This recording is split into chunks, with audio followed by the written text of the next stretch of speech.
Bonnie is now the main character of the series. Yes, the comedy relief character is now the hero. Surprisingly, this works way better than having Elena the jerk as the main character. Is it too late to go back and make Bonnie the lead in the 3 previous books? Argo Font Book Review, Argo Font Book Review. It's been 6 months since Elena died. Bonnie and Meredith let Carolyn back into their friend group, so I guess they've forgiven her for the whole trying to get Stefan killed thing. Meredith's boyfriend Alaric is out of the country, and he'll stay there for the rest of the book. Bonnie dreams that she's having a tea party with Elena. The evil culprit turns the dream into a nightmare with mice and blood. Elena warns they have to stop the culprit by using a 2-ingredient spell, but she's cut off before she can say anything useful, like, what's the spell? What are the ingredients? Or, why are there still vampire culprits in this series? I thought we killed them all. Carolyn wants to make it seem like things are normal, so she throws a surprise birthday party for Meredith. Carolyn invites a girl named Sue Carson. Out of pity, Bonnie invites the unpopular Vicky. Carolyn is a bossy jerk to Vicky the entire time, and it seriously makes me question why the girls forgave her. The night turns spooky. Meredith confesses her family celebrates her birthday on the wrong day because she was born on the anniversary of her grandfather's attack. Carolyn pulls out a Ouija board, and Bonnie uses her psychic powers to contact Elena. Elena says she can only talk for a little bit before the culprit interrupts. They can tell it's really Elena because she's a jerk to Carolyn. Only Elena would waste precious time by insulting Carolyn. Elena says, "He's in the house now! Run away! Do the summoning spell! Run! Run! Blood!" The lights go out. The girls link hands and walk towards the front door, but Carolyn is stupid and goes off by herself. Dang it, Carolyn! A wet hand grabs Bonnie. There's a lot of screaming in the dark, and Sue is murdered by the culprit. Everyone at school thinks Vicky is the killer. Bonnie tries to tell them the truth, but Tyler interrupts and dismisses her story as a stupid joke. "My dead best friend told me someone else did it." To be fair, it does sound kind of stupid when you put it that way. He makes fun of Bonnie for hiding in the living room the whole time, which is mean and dumb. How was she supposed to know the killer was upstairs? Bonnie later realizes, wait, how did Tyler know which room she was in when the murder took place? Only the culprit would know that, but Tyler can't be the culprit because he's too stupid and he doesn't have psychic powers. Bonnie looks in her druid books for the summoning spell. She uses it to send a message to Stefan. Stefan's life has been weird. He promised Elena he'd look after Damon, right? So, for the past 6 months, he's been lurking around Italy while Damon has a series of vampire one-night stands with random women. I don't know how Stefan managed to put up with this for so long. I also don't know how they got to Italy in the first place. Vampires can't cross over running water. Do oceans not count as water? Damon and Stefan return to town, and Bonnie is surprised at how handsome they are. Focus, Bonnie, focus! Stefan says the town is a vampire magnet because of the Civil War battle that took place here a long time ago. They go to Vicky's house to question her. From outside the house, Damon uses his psychic powers to put her parents to sleep. Wow, these vampires are overpowered. Vicky tells them the culprit is a man with blonde hair and blue eyes who wears an old raincoat. The culprit interrupts the conversation. He makes things fly off of Vicky's shelves and he smashes them against the walls.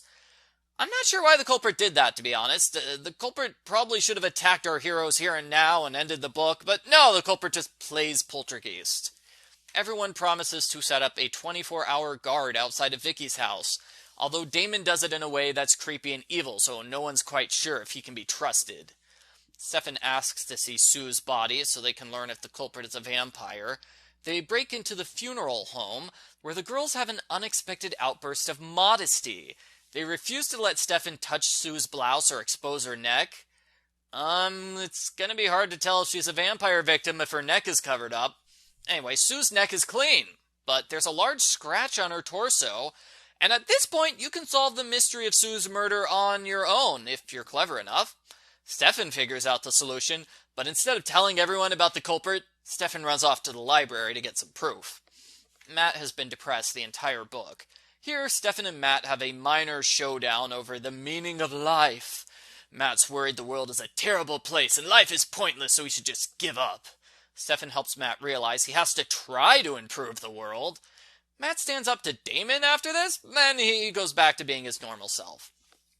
Damon reveals he did not kill Mr. Tanner on purpose. It was self-defense. Tanner stabbed him first. We never get told why Mr. Tanner stabbed a complete stranger. That would be useful information to know. In fact, I would like to know why Damon didn't mention this at all in the earlier books when they had multiple conversations about Mr. Tanner's death. Either Damon likes to make himself look guilty, or this is a last-ditch attempt to redeem Damon's character.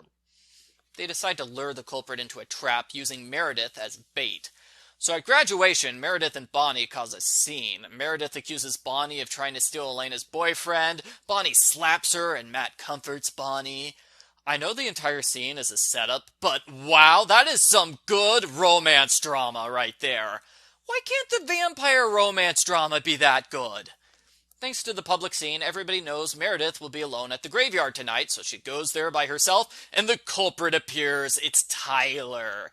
He gets progressively creepier until he turns into a werewolf. He plans to do some really terrible things to Meredith, and honestly, they disturb me way more than the vampire stuff. The others show up and attack Tyler. Stefan explains Tyler comes from a werewolf family. Tyler killed Sue and tasted her blood in order to activate his dormant werewolf powers. Tyler confesses he has been working with the culprit. The culprit told him all about the vampire werewolf stuff. The culprit can only be hurt by a particular type of wood, and the culprit plans to kill Vicky tonight. So they rush to Vicky's house to save her, but it's too late, she's dead. Everyone gets mad at Damon for not protecting Vicky, but it's not his fault. Damon couldn't protect her. He couldn't get inside her house, because he never got an invitation to go inside. Instead of explaining this, Damon pretends he's a villain. He threatens everyone and runs away. Yeah, he just loves creating fake drama. Oh, and Tyler escapes during all the kerfuffle. They should have him arrested for murder, attempted murder, and assault, but no, they let him get away with it. In their defense, they're busy with final exams that week. Yes, they graduated from school before taking final exams. It's weird. Bonnie goes into a psychic trance so Stefan can see Elena again. They have dramatic love, so much love, but then the culprit shows up. He's Klaus, the one who turned Catherine into a vampire. Does that make him Stefan's vampire grandpa? Klaus is over 10,000 years old. He's from the first generation of vampires who became vampires without being bitten. Please don't ask how they became vampires in the first place, because it's not explained. Klaus is creepy and tries to turn the vision into a death nightmare, but Stefan's love for Elena is so strong he overcomes the illusion. Klaus is furious. Elena says they have to find one of Klaus's victims. That's because vampire victims can occasionally read the minds of vampires. Okay, hold on. We've had over a dozen vampire feedings so far in this series, and now we're being told there's a vampire victim psychic connection? I'm sorry. I think the author is just making things up at this point. Bonnie realizes Meredith's grandfather was attacked by Klaus because he was attacked the same day as Sue. Klaus likes to attack people on a specific day of the year, I guess. They visit the grandfather in the asylum. He says white ashwood can hurt Klaus. On the day of the summer solstice, Klaus sends Stefan a letter saying it's the end of the book, so they should wrap things up. He asks to see Stefan near the woods that night. He's got Caroline as a hostage. The meeting ends up being a trap. Tyler jumps out of a tree to kill Stefan, but Bonnie yells a warning just in time. After this, the fight becomes a free-for-all. Meredith goes to free Caroline, the others fight Tyler, and Stefan and Klaus fight with quarterstaves for some reason. They defeat Tyler, but it's a tough fight, and Bonnie is the only one left standing. Sometimes being the main character comes in handy. Bonnie goes to help Stefan when Klaus reveals he's been toying with Stefan the whole time. He fights back for real and stabs Stefan several times.